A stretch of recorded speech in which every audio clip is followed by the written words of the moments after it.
mundo ng pag-ibig, minsan masaya. Oh my gosh! Tinignan ako ni Crush! paano? May muta ka oh. Minsan masakit. Grabe yun. Hanggang ngayon, nagre-relapse pa rin ako. Ito'y lilisan na. Minsan, scene zone. Aruy! Saklap! Pero dito sa Energy Love Lines, hindi ka nag-iisa. Yes! Like you and me against the world! Go, go, go, Pangga! Di man araw-araw na nakangiti. Dito, ang kwento mo, pakikinggan. Tanong mo, sasagutin. At puso mo, tutulungan naming gumaan. Kasama ang Energy Love Lines, kung saan may makikinig at may mag-a-advise. Energy Love Lines sa 106.7 Energy FM. Kahit minsan, supply. Sheena!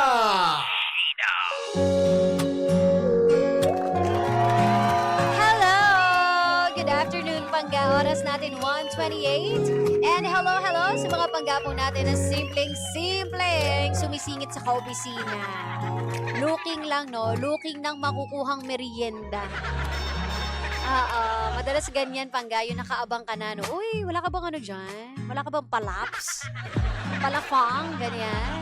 O kaya naman kapag medyo masipag magdala ng baon si ating Frenny Cakes, no? Syempre, makikihingi na lamang tayo.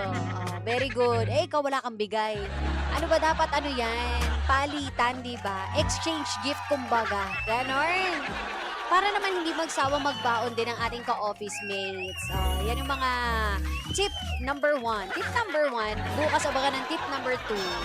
Pero masaya yan kapag meron kang kasamang kumakain, Panggano. Or meron kang kahit katabi man lang or kakwentuhan habang kumakain ka. And ugali natin mga Pinoy, kapag syempre kumakain tayo kapag may dumaan or meron man tayong nakita, si alok tayo na, uy, kain na, kain ka. Pero yung totoo, isang pirasong hotdog lang naman yan. Paano kapag o yung inalok mo, no? Sige nga, pakain. O, bihati kayo sa gitna talaga.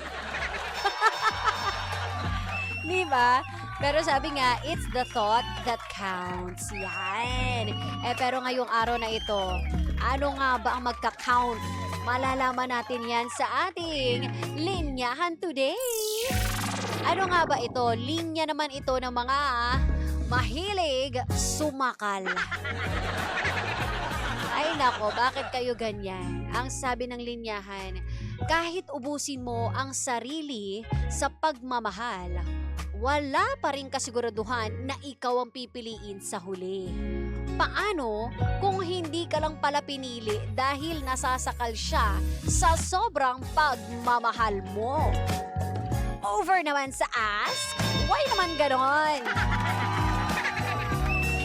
Ang linyahan ng mga gumigive up na dahil sa sobrang higpit.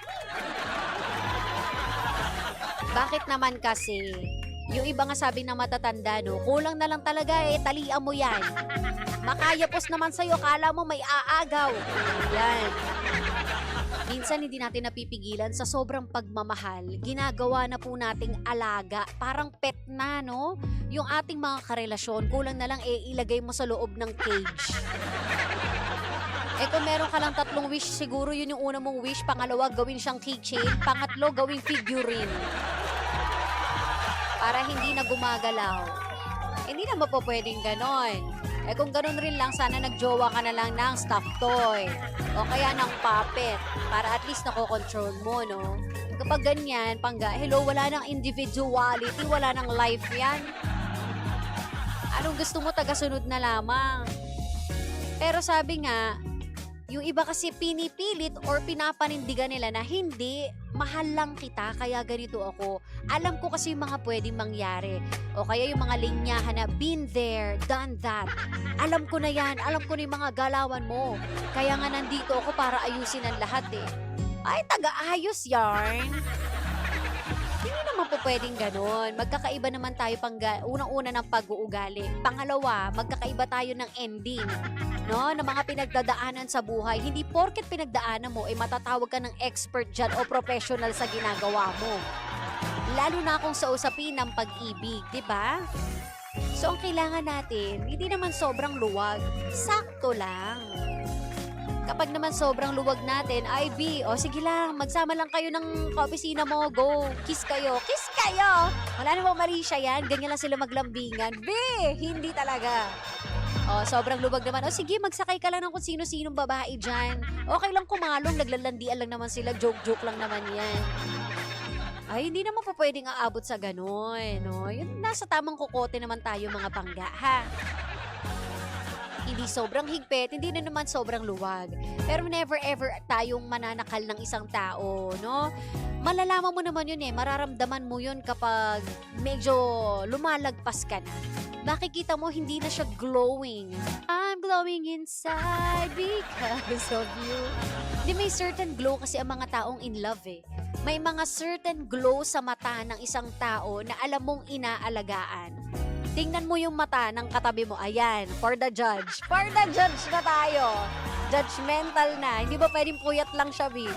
Pero di ba pansin nyo, yung mata ng taong masaya, ng inaalagaan, ng hindi sinasakal, iba.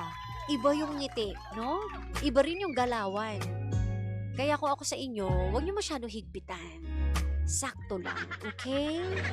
Ikaw ba, naranasan mo na ba yung ganyan, pangga? Ano ba sa tingin mo? Kailangan nga ba higpitan pa ng bongga? Uubra pa ba yan sa panahon ngayon? Ano bang pwede natin gawin para naman hindi sila masakal? I-text mo ako sa 0945-367-8792 at pwede mong i-share.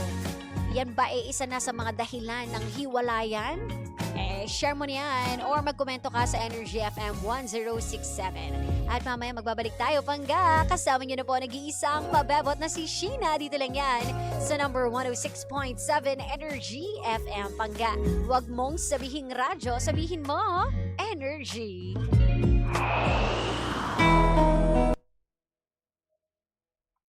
Ayun na nga, bakit kasi kayo nananakal? 'Di ba? Hindi nyo gagawin yung pananakal na yan. Unang-una, paano nga yan literal na makakahinga? Diba? Doon pa lang maiisip mo paano siyang makakahinga sa gagawin natin? No? Hindi magiging masaya. Kapag ganyan ng ating gagawin. Right? Kailangan natin, pangga, yung saktong ano lang, saktong chill lang. Talaga ba? Kasi kapag pinilit po natin pang gana, hindi, okay lang naman yan. Alam ko naman yung ginagawa ko. Totoo ba? Alam mo yung ginagawa mo? Alam mo nga yung ginagawa mo, pero ang tanong, nag-e-enjoy ba? Nag-e-enjoy ba yung partner mo sa ginagawa mo, sa mga desisyon mo sa buhay? Or nagmistulan kang parang director lang ng pelikula? Yan ang tandaan natin minsan nakakalimutan natin na ay tao nga pala tong kasama ko. Akala ko kasi tauhan ko lang. Tauhan talaga, B. Hindi mo siya itatrato na parang tauhan lang or isa lang amang mekanismo na pwede mong sige, kaya ko to, mag-input lang ako ng mga codes. I'll make it perfect. Gusto ko ng perfect life, so ito ang gagawin ko. Hindi naman uubra yung ganun. Lahat naman tayo, gusto natin ng masaya, gusto natin ng perfect na outcome. Pero, may mga bagay na hindi natin kayang kontrol. Hindi mo pwedeng kontrolin kahit ano pang pilit mo.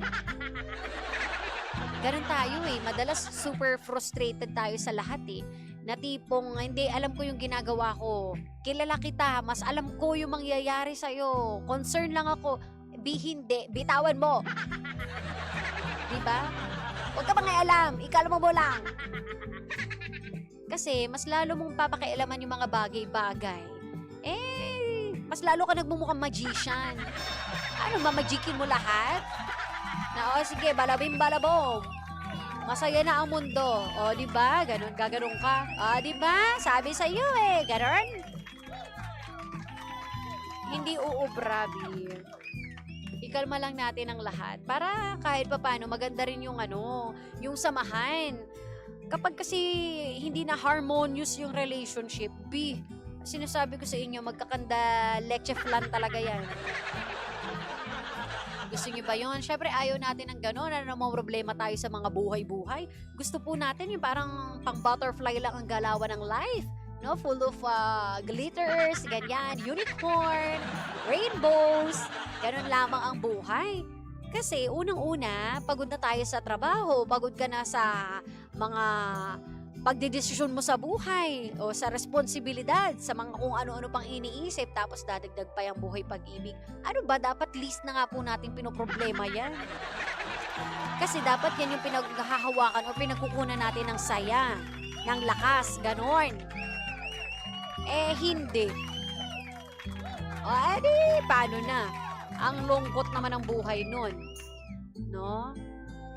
Kaya kung ako sa inyo, Pangga, chill lang tayo. Huwag masyadong huwag masyadong diktador yan. Mahirap yung ganyan. Ikalma mo lang, B. Okay? Parang pagkakalma natin ngayon. Dahil dyan, mamaya kakalma pa tayo para naman mag-enjoy ka. Ipihit mo na yung radyo mo. 106.7. And in a while, meron na tayong desisyon sa husgado. Husgado talaga. Ako na rin ang husgado. Ako na magdedesisyon kung anong tama mong gawin. Akala mo naman pambansang pakialamera ng buhay. Hindi natin susolusyonan ang mga bagay-bagay. Charis, I will offer solutions and then you choose. You choose! Sige na. Mamaya ulit tayo magdaldalan. Dito lang yan sa number 106.7 Energy FM Pangga. Huwag mong sabihin radyo, sabihin mo Energy!